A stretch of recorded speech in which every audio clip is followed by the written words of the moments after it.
अच्छा, आज मैं रात को आलू के पराठे बना दूंगी। रो नहीं, बाजार जाऊंगी ना मैं। अभी मैंने कढ़ी चावल बना दिए और पकोड़े खा लो। ठीक है। शुक्र है बहू, ये शांत हो गए और आज तो पकोड़े बना रही है।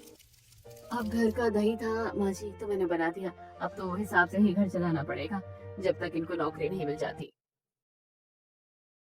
ये सब सुनकर माधव को बुरा लगता है। बच्चे कढ़ी चावल खा लेते हैं, रात हो जाती है, लेकिन जागृति सुबह का खाना ही रात को खिला देती है। बच्चे आलू के पराठे के लिए जिद करते हैं, सोते भी नहीं है। 11 बजे तेज बारिश आ रही होती है कि रात को दो मजदूर उसके घर के बाहर खड़े हो जाते हैं। अरे भाई, बहुत ठंड लग रही है और भूख भी। अरे देख भाई, इससे ज्यादा आगे गए तो बुखार भी हो जाएगा और अंधेरा भी है। यहीं ठहर जाते हैं, बारिश कम होने तक फिर चलेंगे। ठीक है। अरे ठंड लग रही है भाई। वहीं बच्चे अंदर जिद कर रहे होते हैं। नहीं खाएंगे ये खाना, कब से आपसे बोल रहे हैं आलू पराठा खिला दो, लेकिन आप नहीं बना रही हैं, झूठ बोलते हो बस। हाँ, इसलिए हमें नहीं खाना। बच्चों, अभी यही वाला खाना खा लो, मैं तुम्हें भूखा पेट नहीं सुला सकती।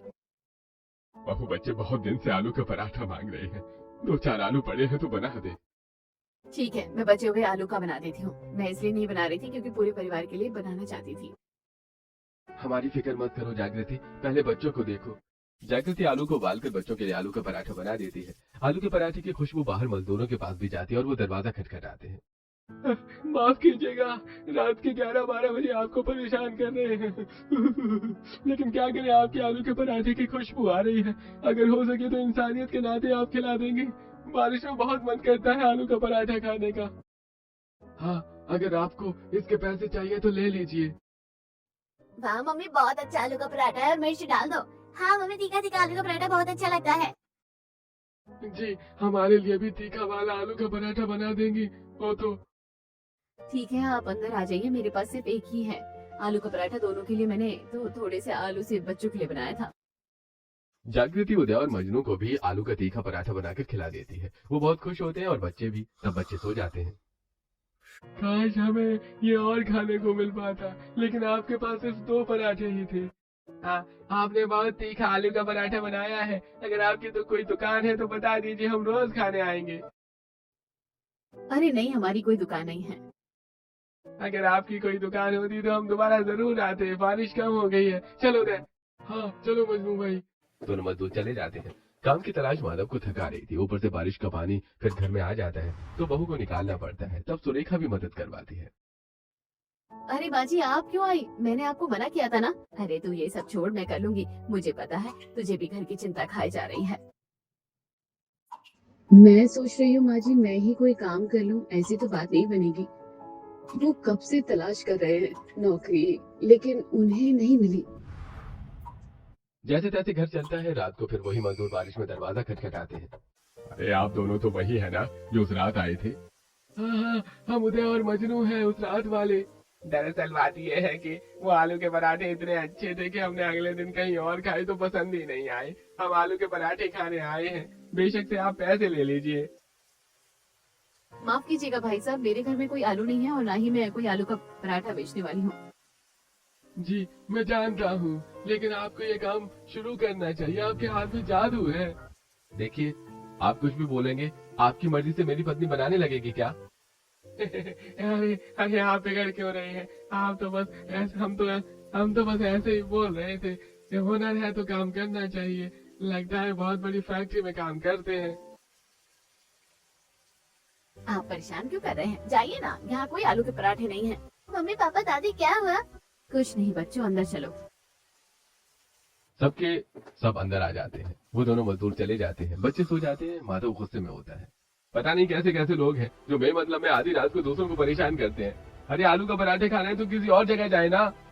अरे देखो, उनका बोलना इस तरह से गलत था, लेकिन आए तो इंसानियत के नाते ही थे। हाँ, तो उन्हें मेरे बेटे को काम का ताना नहीं देना चाहिए था। बड़ी फैक्ट्री हो या ना हो, उनके लिए क्या आलू के पराठे की दुकान खोले? माँ जी आइडिया, क्यों ना हम यही काम करें। मैं उन आदमियों की वजह से नहीं कह रही, क्योंकि हमें कहीं और काम नहीं मिल रहा। जैसे जैसे बारिश में दिन बीतेंगे हमें परेशानी होने लगेगी। अगर आलू का पराठा बारिश में बेचेंगे तो क्या पता लोग खाने लगे।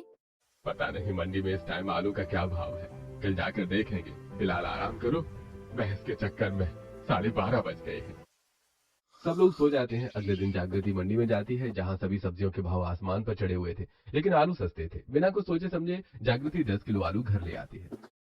अरे ये क्या है जागृति, आलू तो महंगे थे ना?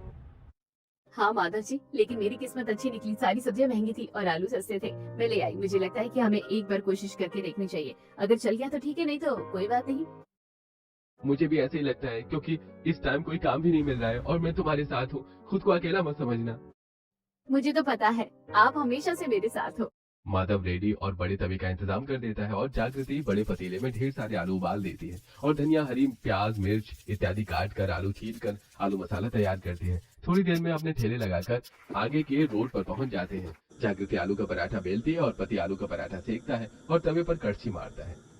ले लो बढ़िया गर्मा गर्म आलू के पराठे ले लो, सिर्फ 20 रुपए। बहुत देर हो जाती है लेकिन कोई ग्राहक नहीं आता। माधव जी, अभी तक कोई भी हमारे आलू के पराठे नहीं खाने आया। देखो, हमें थोड़ा सब्र करना पड़ेगा, एकदम से कोई कैसे आ जाएगा। थोड़ी देर में 2 लोग आ जाते हैं और आलू का पराठा खाते हैं।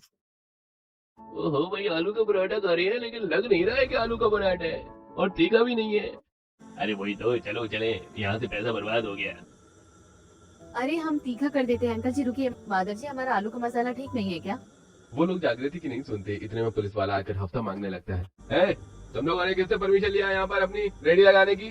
तुम गरीब लोग कहीं पर भी जाकर अपनी दुकान लगा लोगे? हाँ, चलो निकलो यहाँ से। साहब रहने दीजिए ना। ठीक है, रहने दूंगा, 2000 रुपए जमा कर दो।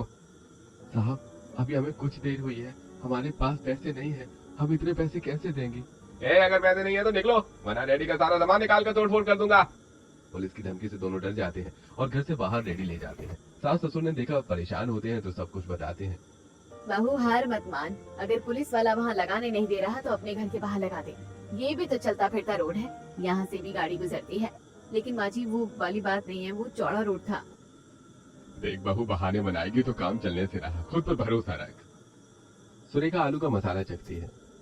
बहू इसमें तीखा कम है, सूखी लाल मिर्च, हरी लाल मिर्च, लहसुन के साथ कूट दे और हरा धनिया, सूखा धनिया डाल दे, देख कितना बढ़िया स्वाद आएगा। बारिश के मौसम में लोगों को गर्मा गर्म तीखे आलू के पराठे पसंद होते हैं। ठीक है माँ जी, अब मैं ऐसे ही करूंगी, हम होंगे कामयाब एक दिन। ये कहकर जागृति हरी मिर्च, लाल मिर्च, सूखा धनिया सिलबट्टे पर काट कर आलू के मसाले में मिला देती है और उसके बाद गर्मा गर्म पराठे बनाती है। इतने में बारिश शुरू हो जाती है। बहुत देर तक कोई नहीं आता, लेकिन फिर एक ऑटो वाला बहू के आलू के ठेले के पास रुकता है। अरे बारिश में भीग गया बहन जी, कुछ ऐसा खिलाओ कि शरीर में जान आ जाए। लीजिए भाई साहब, बारिश में गर्मा गर्म तीखे आलू के पराठे खाइए, ठंड भगाइए। ऑटो वाले के खाते ही चेहरे पर खुशी आ जाती है। अरे वाह, यही तो चाहिए था बारिश में। हाँ, एक तो बारिश ऊपर से गर्मा गर्म। ठीक है भाई, आलू के पराठे बहन जी जरा एक और दे दीजिए। ये लीजिए माधव जी, सेक दीजिए। ऑटो वाले को देखकर और भी लोग आते जाते अपनी गाड़ी रोकते हैं और तवे से आलू के पराठे के अंदर से भाप निकलती है। जागृति आलू के पराठे पर मक्खन लगाकर देने लगती है। तभी 2 कॉलेज स्टूडेंट लड़कियां आती हैं। वाह, इतनी बारिश में गर्मा गर्म आलू के पराठे, मैं तो ये चांस मिस नहीं कर सकती। चल करीना खाते हैं। भैया 2 प्लेट आलू के पराठे लगा दीजिए, तीखा तीखा तो चल आज हो जाए। जो मिर्च वाले तीखे पराठे पहले खत्म करेगा वो जीतेगा। ठीक है, अभी देते हैं। जागृति जल्दी बनाओ।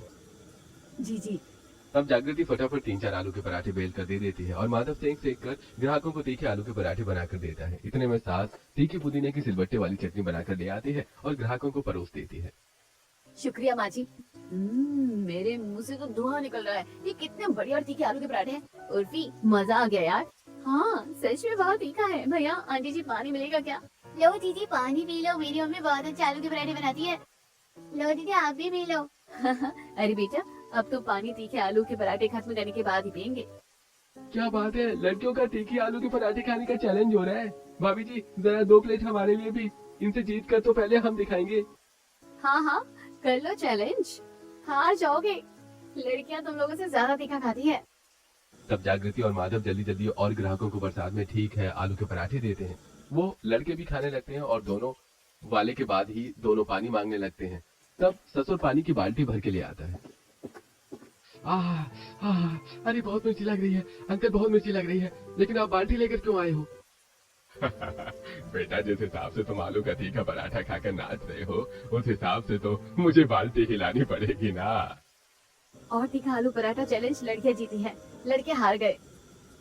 और करोगे कंपटीशन हम लड़कियों से? वैसे उर्फी, अगर ये लड़के नहीं आते तो मैं जीत जाती, क्योंकि मेरा आलू का तीखा पराठा पहले खत्म हो गया था। ठीक है, कल भी हम यहाँ आकर ना आलू पराठा चैलेंज करेंगे। बारिश थमने का नाम नहीं लेती है और आती जाती गाड़ियां तीखा आलू पराठा खाना नहीं छोड़ती। पहले ही दिन उनकी दुकान चल पड़ती है और अगले दिन भी वो लड़कियां तीखा आलू का पराठा चैलेंज करती हैं। 3-4 दिन तक उनको बहुत प्रॉफिट होता है। सास ससुर पैसे गिनते हैं।